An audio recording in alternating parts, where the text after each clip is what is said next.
So we are back with more Emerald Dream cards to review. Today it's all about Druid, 2 new legendaries, this crazy new Jade Idol style card you're looking at right here with Hamuul Rune Totem. This is a 5 mana 5/6 start of game. If each spell in your deck is nature, imbue your hero powers. That means immediately you're going to get this new hero power right here, Blessing of the Golem. It summons you a 1/1 plant golem.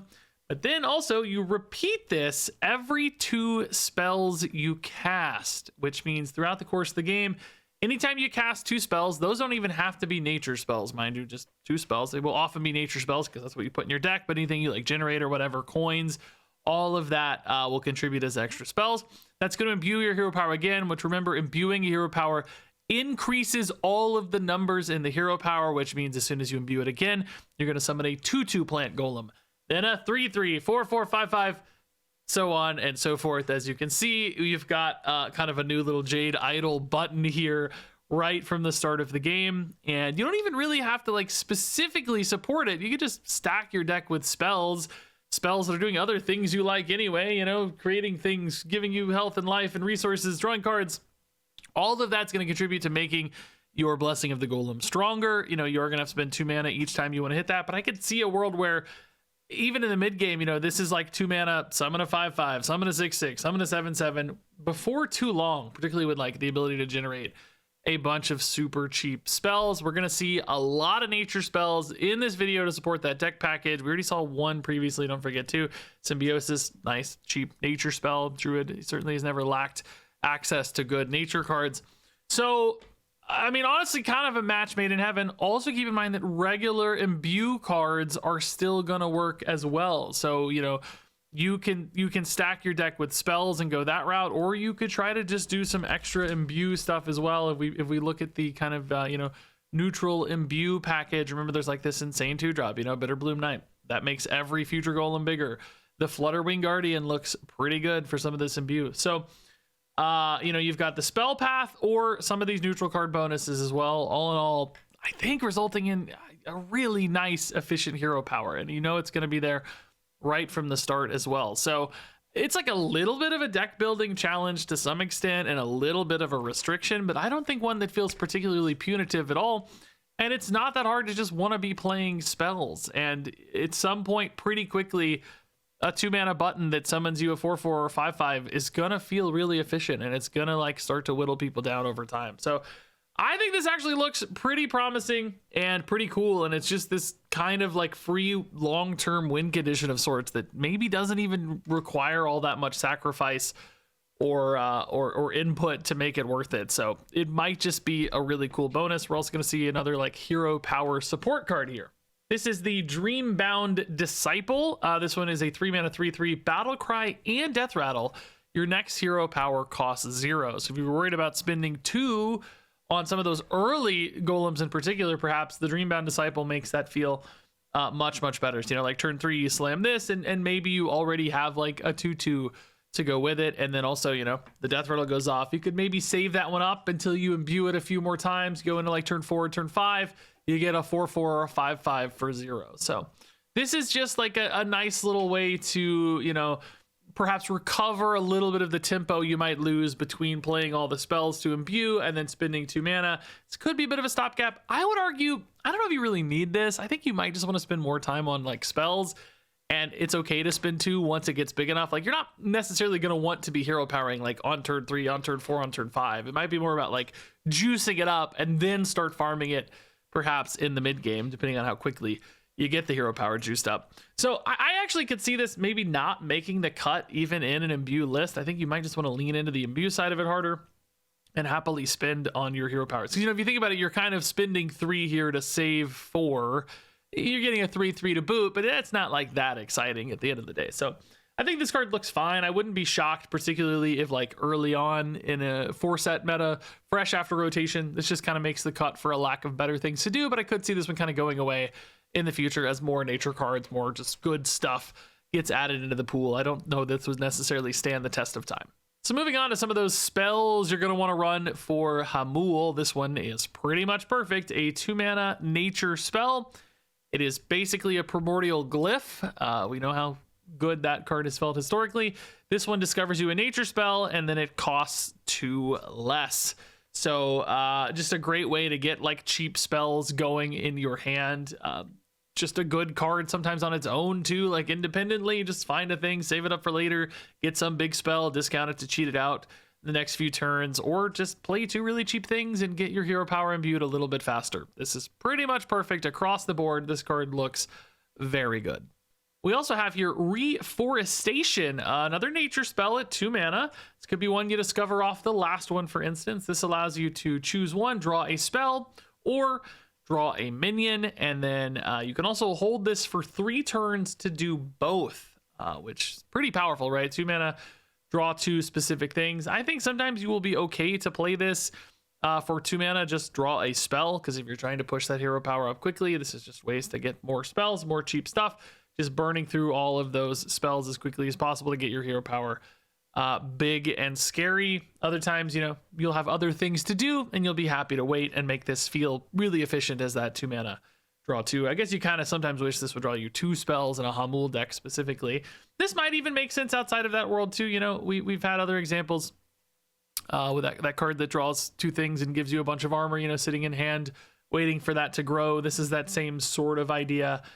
Maybe it doesn't feel quite as good without that armor attachment, but you know, it does have some tutor aspects to it as well, which can be an upside. So another really solid looking nature spell.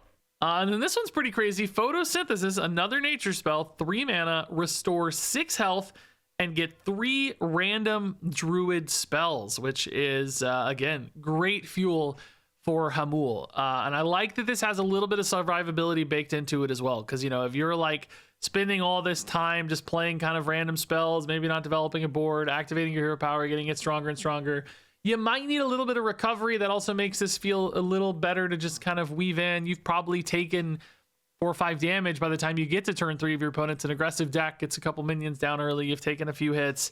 This just makes you feel a little more stable while still pushing towards your game plan. Keep in mind the random druid spells here aren't nature, but again, they don't need to be for Hamuul. They can just be any spells. So hopefully you get some cheap stuff, but you might also get some powerful tools as well. So a value generator with like a nice little heal baked in. I'm just thinking about comparing this to the heals of old. We used to spend 3 mana to heal 8 and didn't get anything out of it. Now we also just get 3 bonus spells for only 2 measly health. That's a pretty great exchange these days. So I think this is another solid, good nature spell option. All right, so moving on to our next nature spell once again. This is Ward of Earth, and this art is really cool to me. I really love this, like, this armor of bark. It's so cool. 5 mana nature spell, gain 5 armor, summon a random 5 cost minion, and give it taunt. Now, unfortunately, the art is cool to me.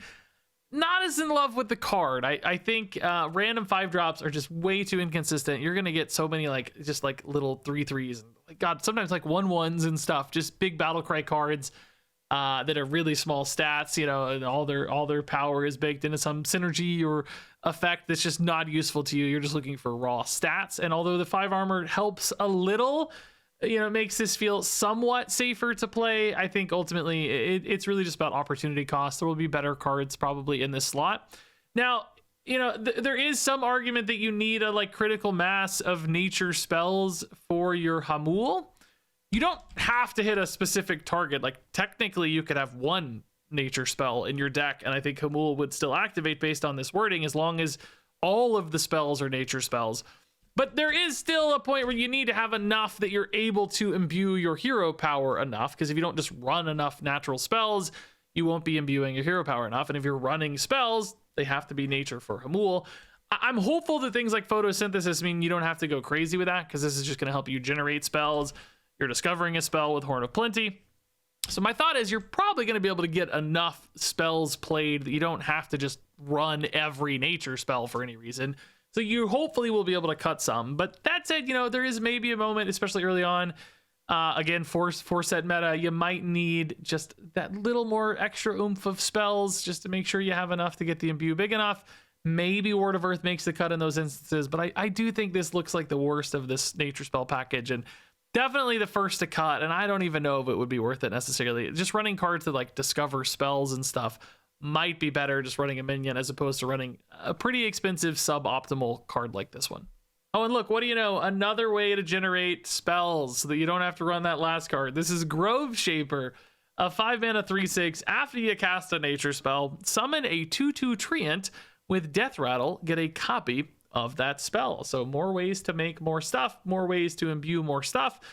This is also just like a cool card to like just get extra copies of good things, like any kind of busted nature spell that ever comes out, anything that's like a really powerful spell. This could give you a way to copy that. I'm thinking of like, you know, Lightning Blooms of old, where it's like, man, that was such an insane card, like getting extra copies of that and cheating on this extra mana and stuff.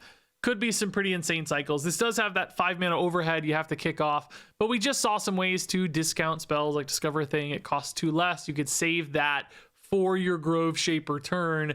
Even as soon as like turn 5, you might still be able to generate an extra body and some extra spells. So this is both like a play for board and you know, a play for resources and a play for imbue all at once. Because if you have a bunch of 0 cost little nature spells, you know, you might be able to build a solidly threatening board out of this. A 3/6, a few 2/2s, like it's not, you know, generally going to be game winning. You're probably not really playing like a token synergy necessarily, although this could also exist in a token package as opposed to like an imbue nature spell package.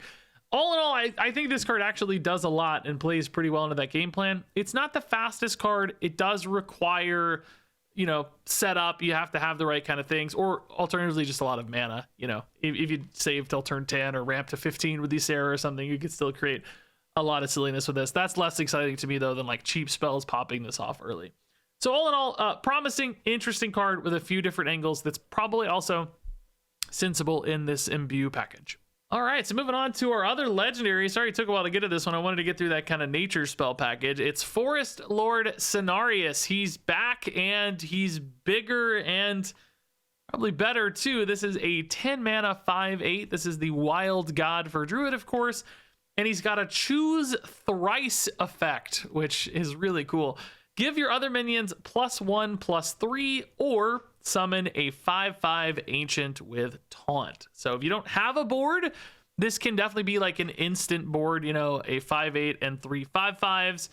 Alternatively, if you have a board, this could be, you know, a way to solidify that board with crazy stat buffs. You could get like 3/9 in stat buffs. It could also just be like a lethal push, you know, too. If you have a board and you just need some extra damage, this is kind of an expensive bloodlust sometimes, which will probably always end up being relevant and definitely end games on occasion. So I do like that this has that nice mix. You know, also if your opponent's running like 5 damage AoE, I know 5's not enough health, man. I'm gonna go ahead and summon 2 ancients and make them 6/8s instead of 5/5s. Like there's little combinations like that too that could line up in certain scenarios and certain matchups to be really nice. So that choose thrice just gives you so much interesting flexibility. And this is a 10 mana card, which is really expensive, but I think Druid specifically, they don't have a hard time ramping. They don't have a hard time getting to high mana totals.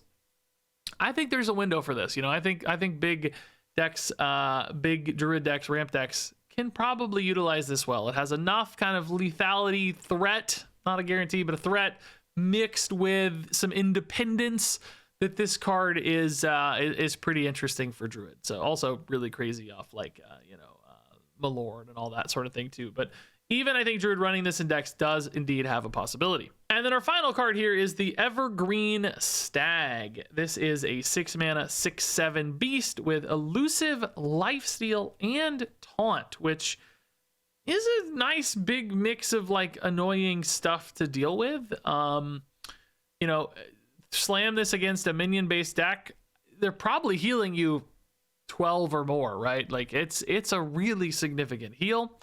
Hard to deal with hard removal for other decks. Like it's actually kind of like this threatening ogre body against decks that need to use spells to remove it. And it's like, man, okay, this thing's just kind of getting in the way. Like there's a part of me that wants to look past this card and say, oh, it's just, you know, a big dumb pile of stuff and it's hard for those cards to make the cut. And we've seen other things like this that try to use taunt to like force this friction and it doesn't always work. There's another side of me that says like, man, it's doing enough that I'm kind of intrigued. Like I think this is actually rather promising. I think you hate to always cop back out to the 4-set meta, but there's just not a lot of cards in the pool right now. Bigger Druid decks, this is a good little tool. you're playing it a turn or two early in particular, it feels like you could have some really big moments. And it's not exactly like Torith the Unbreaking we saw yesterday. That's like, you know, super crazy high friction against minion decks, but it's in a similar space. I don't actually think it's all that different. So I actually think this card's pretty promising despite being kind of boring.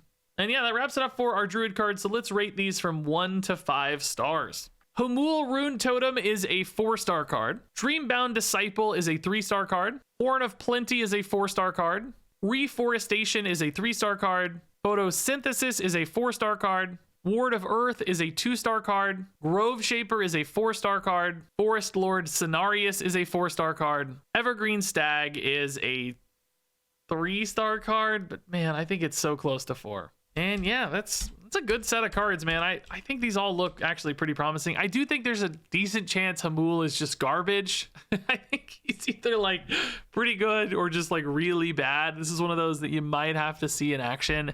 Might take too long to get the imbues kind of spun up, particularly against faster metas and stuff. But I don't know, man. The inevitability of it also seems pretty cool. I'm excited to play this regardless if it's good or bad. But I think it has promise, you know. It doesn't take a lot necessarily to make it start working, and then hopefully it's good enough. But, you know, maybe a 2-mana 5/5 is not all that exciting at the end of the day. So I'm giving Hamuul 4 stars, but there's a part of me that's pretty confident this is a 2-star card at the same time. Again, a little cop out, but let me know what you guys think. So all that said, share your thoughts on these cards down below. Stay tuned for more card reviews soon. Thanks always for watching, and until next time, game on.